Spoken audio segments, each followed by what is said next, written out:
Hello everyone, and mainly hello to you who is preparing for the Czech A2 exam for permanent residence. One of my students from Patreon, let's call her Mary, recently successfully passed the test. Congratulations! And she was generous enough to write me a very detailed email about her exam day. I will now share her story with you and at the end some very good advice directly from her. Let's start. Mary registered for her exam back in April, and to increase her chances of securing a date, she registered for 3 schools in Prague. Finally, in September, she received an email with her test scheduled for October 12th.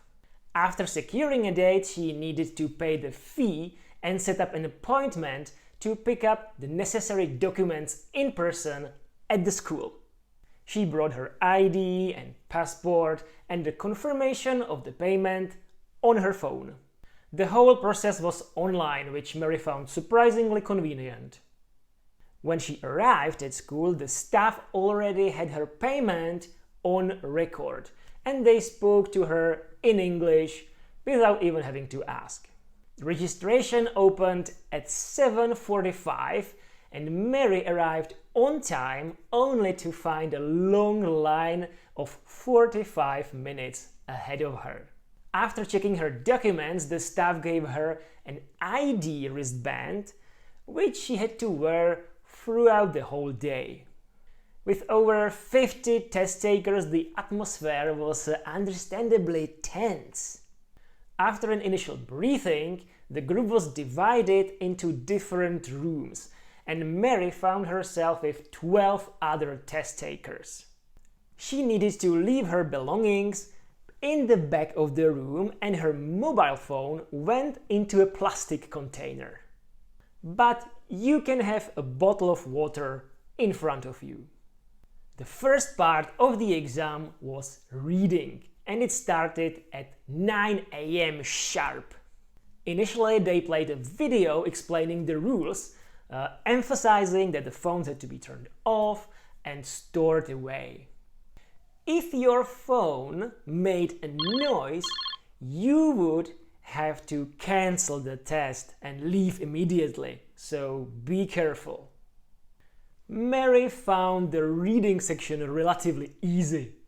The tasks included matching ads with a target audience and filling the blanks with verbs. I will not present all the questions here, but you can find them and find the whole test on patreon.com/autentická čeština. The link is in the first comment. Mary admitted that she struggled a bit with some phrases, which added a bit of stress, but overall she felt confident about this section. Then there was no break, and they moved to writing portion, which Mary found the most challenging. She had to fill out a form for opening a bank account, which included tricky terms like nationality and account type and so on. The second task was to write an email to a restaurant ordering food and drinks for her grandmother's birthday celebration. The order had to be clear and concise and at least of 35 words. Her creativity and clear expression helped her boost her confidence. After a short break during which everyone had a snack, the exam resumed with the listening section. Mary felt quite confident about the listening. The tasks included reorganizing the main sports of athletes in audio clips and answering questions based on train announcements and so on. She admitted to struggling a bit with the understanding of the announcements, but overall she found the listening part straightforward and clear. After completing the first 3 parts of the exam, Mary had a long wait until her speaking test, scheduled for 4 p.m. She took all her stuff and took advantage of the break by grabbing a big lunch. Shortly before her speaking time, she sat in the waiting room feeling slightly nervous. When her turn finally came, she had to engage in conversation on various topics, all in Czech. The first few questions were about her Czech studies, how she learned Czech, how she prepared for the test, and so on. She asked for clarification a few times, which seemed to be seen as a positive communication skill. Můžete to zopakovat, prosím?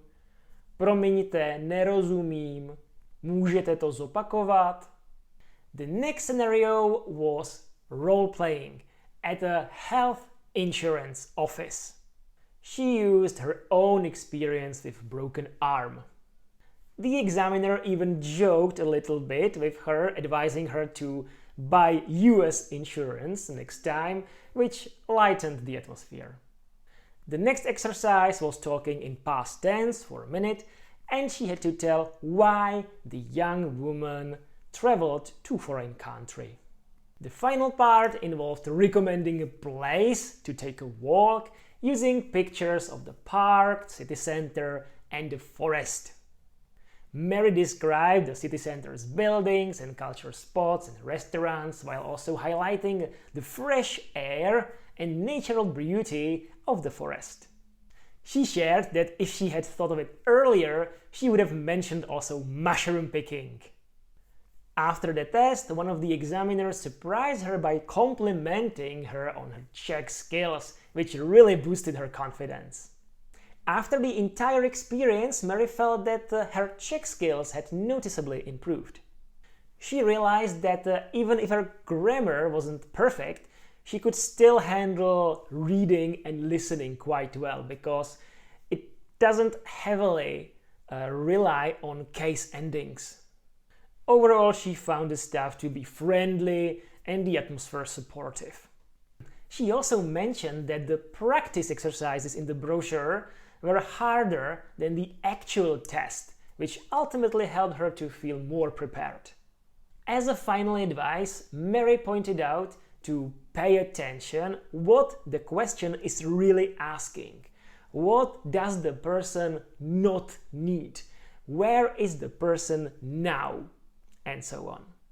Guys, if you would like to try this particular exam, click on the link in the first comment and join our community on Patreon. There are also other sample tests and preparatory exercises and grammar topics and videos, all which you will need to prepare for your permanent residence test. Děkuju moc za sledování videa až do konce a uvidíme se příště. Ahoj!